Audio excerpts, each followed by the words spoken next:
E se um bebê carregasse o destino de bilhões? E se pagassem um resgate por ele, sem saber que ele era o próprio resgatador? Hoje, vamos voltar 2000 anos no tempo, para presenciar um dos momentos mais profundos e menos comentados da vida de Jesus, a apresentação do primogênito no templo. Não é apenas uma cena bonita. Não é apenas um ritual judeu. É um instante em que o céu toca a terra, e quase ninguém percebe. Respire fundo. Vamos caminhar juntos até Jerusalém. A luz suave da manhã repousava sobre Jerusalém, enquanto José e Maria subiam lentamente a encosta estreita que levava ao templo, carregando nos braços aquele cujo nome já carregava a promessa. 40 dias haviam se passado desde o nascimento, e agora caminhavam para apresentá-lo ao Senhor, em obediência à lei que tanto honravam. O murmúrio das orações se misturava ao som tranquilo dos passos, criando uma atmosfera que parecia suspender o tempo.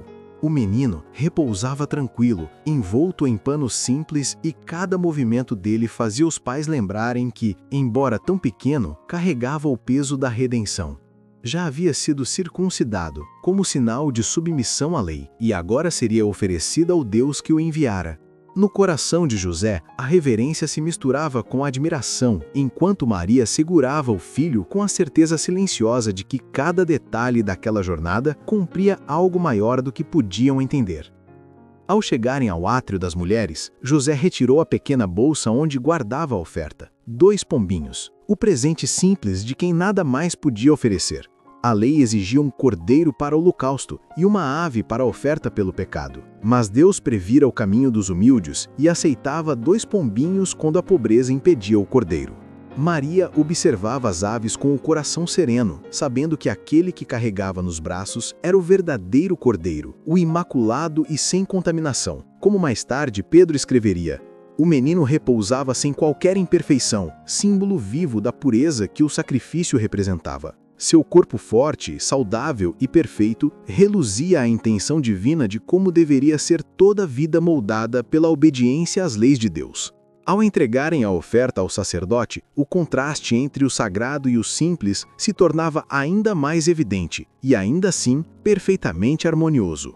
Enquanto o sacerdote recebia a oferta, a memória do povo voltava aos primórdios da promessa, quando o primogênito de cada família era consagrado ao Senhor como reconhecimento do dom supremo, o primogênito do céu. Cristo agora, em carne humana, cumpria simbolicamente aquilo que representara por séculos. Cada primogênito consagrado apontava para ele, o representante perfeito, enviado para salvar pecadores. José olhava em volta, captando os murmúrios do templo e sentindo a reverência que pairava no ar, como se cada pedra antiga reconhecesse aquela criança. Maria, silenciosa, contemplava o filho, certa de que aquele ato não era apenas tradição, mas uma confirmação celestial de que a promessa fluía desde o Éden, até aquele momento, revelando o cuidado de Deus em cada detalhe da redenção.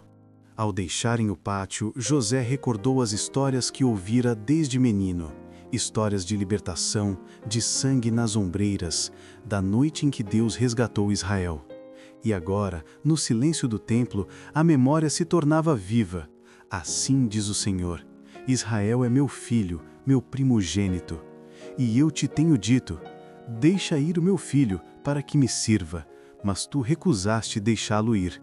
Eis que eu matarei a teu filho, o teu primogênito. Êxodo 4, 22 e 23. A voz de Moisés ecoava como se ainda chamasse Faraó para reconhecer o direito divino sobre o primogênito. E ali estava o próprio Filho de Deus, o cumprimento final da promessa. A cena, silenciosa e simples, carregava o peso da história inteira, do Egito ao templo, da escravidão à esperança, da sombra ao cumprimento perfeito que repousava nos braços de Maria. O silêncio solene do templo parecia contrastar com a lembrança do antigo confronto entre Moisés e o rei do Egito, quando a voz do libertador ecoada firme: assim diz o Senhor. Mas a resposta de Faraó permanecia como um símbolo da arrogância humana.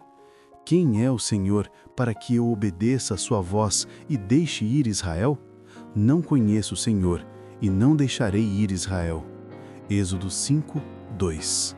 A recusa do monarca dera início a uma sequência de sinais e juízos que estremeceram o Egito, até que o anjo destruidor desceu, silencioso e impiedoso, ferindo o primogênito dos homens e dos animais. E, enquanto o lamento enchia as ruas egípcias, as casas marcadas com o sangue do cordeiro permaneciam intocadas, iluminadas por uma esperança que atravessava séculos e agora culminava naquele menino apresentado no templo. José, ao recordar essas histórias, via com clareza a profundidade daquele ato simples. O Senhor havia dito a Moisés: "Santifica-me todo o primogênito, de homens e de animais, porque meu é."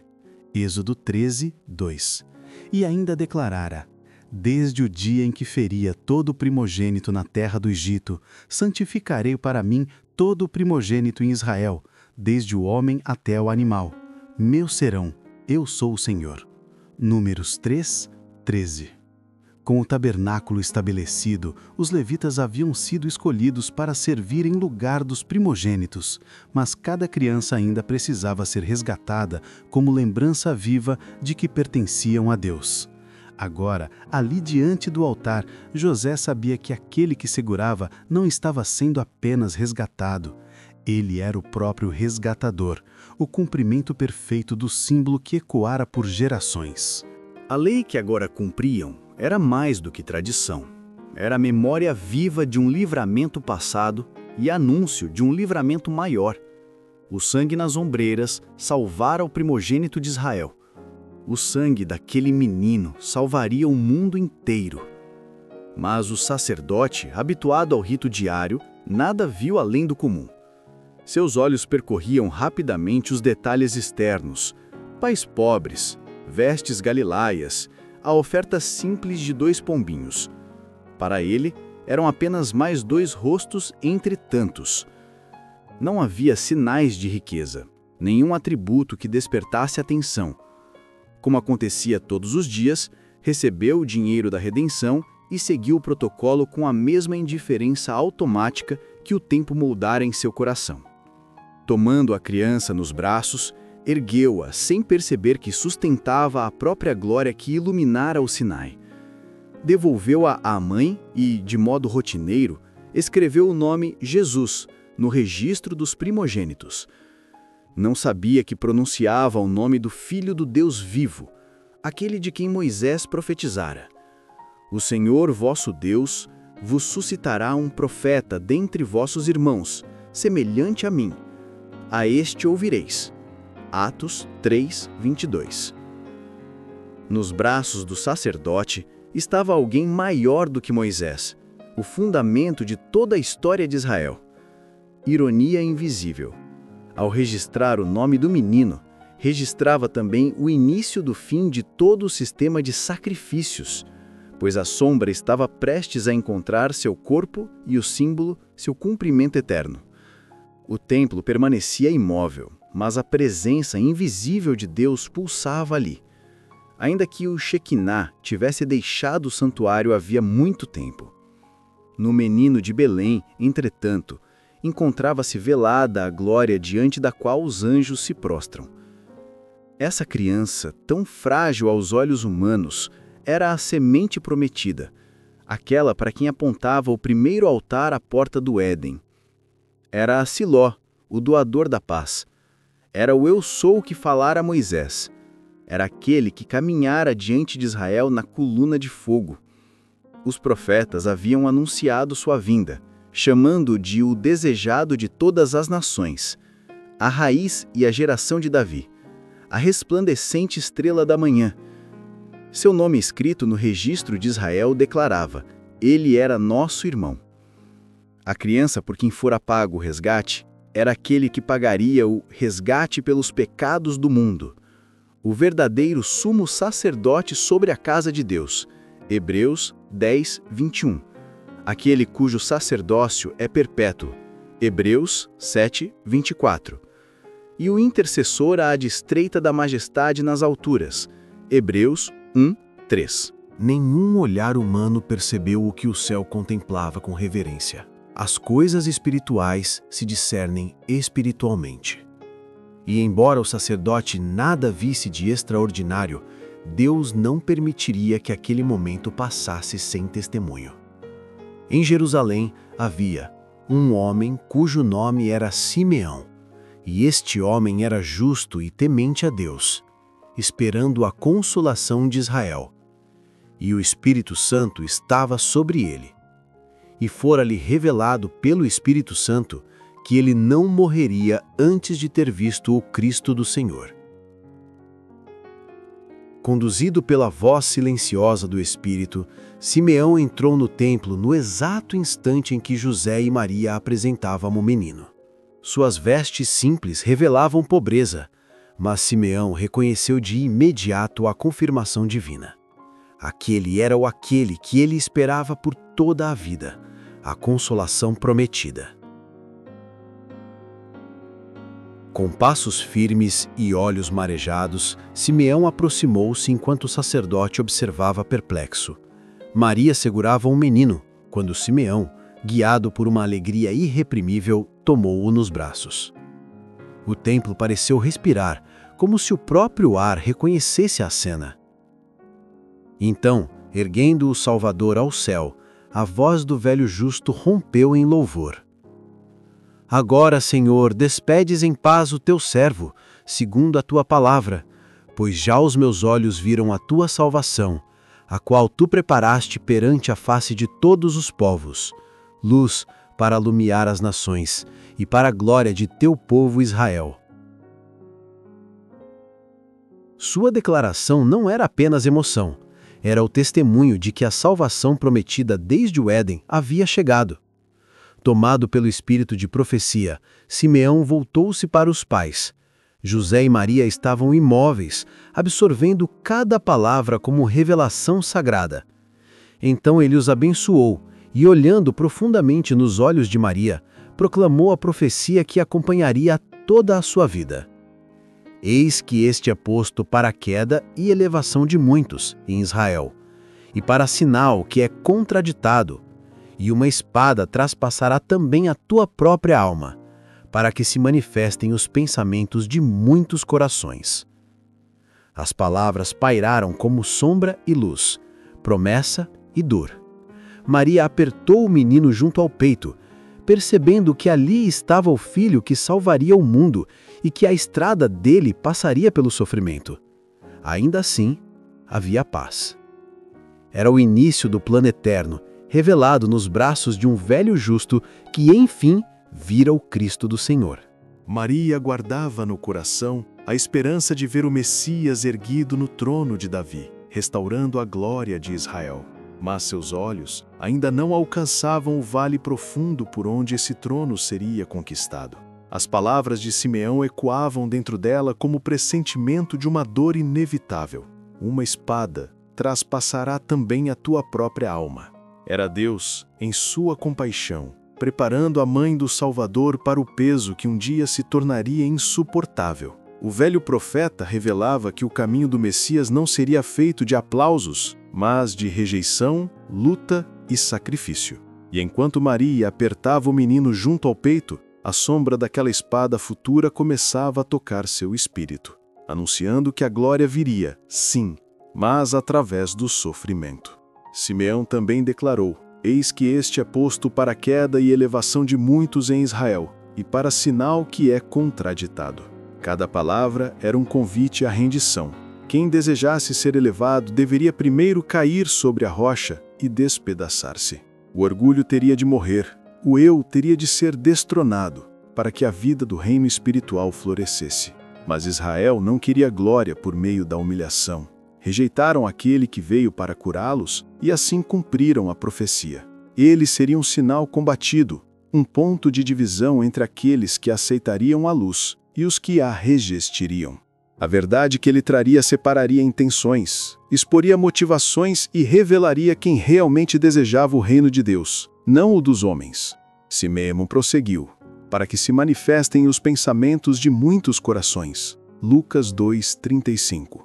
A luz que brilharia através da vida do Salvador iluminaria cada alma no universo, desde o Criador até o príncipe das trevas. Satanás distorcera o caráter de Deus, pintando-o como egoísta, exigente e indiferente ao sofrimento humano. Mas o dom de Cristo rasgava esta mentira, revelando o coração do Pai. Ele mostrava que seus pensamentos para conosco são pensamentos de paz e não de mal. Jeremias 29:11. Demonstrava que seu ódio ao pecado é tão severo quanto a morte, mas seu amor pelo pecador é mais forte do que a própria morte. Ao escolher redimir a humanidade, Deus não reteve nada. Tendo colocado em movimento toda a operação da graça, o Pai não poupou sacrifício algum, por mais caro que fosse, para concluir a obra da redenção. Nenhuma verdade essencial à salvação foi escondida, nenhum milagre de misericórdia foi negligenciado, nenhum recurso divino foi deixado de lado. Ele acumulou favores sobre favores, deu dádivas sobre dádivas, abriu os armazéns do céu e entregou tudo nas mãos de Cristo, declarando: tudo isso é para o homem. Serve-te de tudo isso para provar que não existe amor maior do que o meu na terra ou no céu. No fim, a felicidade humana só será plena quando esse amor for reconhecido, correspondido e desejado acima de todas as coisas. A cena se abre diante do Calvário, onde o céu parece segurar o próprio fôlego, enquanto a cruz se ergue como um confronto final entre dois reinos, o amor que se entrega e o egoísmo que consome. O vento arrasta poeira pelo monte, como se a criação lamentasse o que ali se cumpre. A vida inteira de Jesus fora marcada por atos silenciosos de bondade, olhando para cada pessoa como alguém digno de compaixão infinita. Em contraste, Satanás revelava naquelas horas finais a verdadeira essência de sua rebelião, um ódio tão profundo que buscava destruir o próprio autor da vida. Cada golpe, cada escárnio, cada espinho expunha o coração de um inimigo que ousou desafiar o governo de Deus. Na cruz, não restava máscara. O que o mal realmente é estava revelado diante dos olhos do universo. E assim como o conflito celestial era exposto, também o coração humano se tornava claro diante da luz que emanava do sacrifício. Desde a manjedoura até o madeiro, a vida de Cristo era um chamado à entrega, um convite para participar de seu caminho de abnegação, um clamor que separava o orgulho da verdade. Jesus veio com a verdade do céu, e todos os que ouviam a voz do Espírito eram atraídos a ele, percebendo nas suas palavras o eco da eternidade. Mas aqueles que adoravam a si mesmos, que viviam pelo aplauso e pela ambição, encontravam em Cristo um espelho doloroso e rejeitavam sua luz. Na atitude de cada pessoa em relação ao crucificado, revelava-se seu verdadeiro reino. Ninguém permanecia neutro. Ali, silenciosamente, cada alma pronunciava sobre si o próprio juízo. No grande dia do juízo, quando toda névoa de engano tiver sido dissipada, cada coração que recusou a verdade verá claramente o que rejeitou. A cruz será apresentada não como símbolo distante, mas como revelação definitiva, e os olhos que antes se desviavam dela não terão como escapar ao seu significado. Todas as desculpas, todos os argumentos, toda a rebelião se desfará diante da visão do Cordeiro imolado. Cada pecador compreenderá que sua perda não veio por falta de amor divino, mas pela recusa voluntária ao caminho. A controvérsia entre a verdade e o erro terá alcançado sua conclusão, e o universo contemplará a justiça do Criador. Então, como declara Apocalipse 15, 3, 4, justos e verdadeiros são os teus caminhos, ó Rei dos Santos. Quem te não temerá ao Senhor e não magnificará o teu nome? Porque os teus juízos são manifestos. E em perfeita concordância, leais e rebeldes reconhecerão que nunca houve falha no amor ou no governo de Deus. Muito obrigado por assistir. O cumprimento desta profecia, desde o Êxodo até o templo, revela o plano detalhado de um Deus que não poupou nada por nós. Se você foi edificado por esta mensagem, se inscreva no canal, deixe o seu like e ative o sininho para não perder as próximas revelações. Qual foi o ponto desta história que mais tocou você? Deixe sua resposta nos comentários. Sua jornada de fé continua aqui.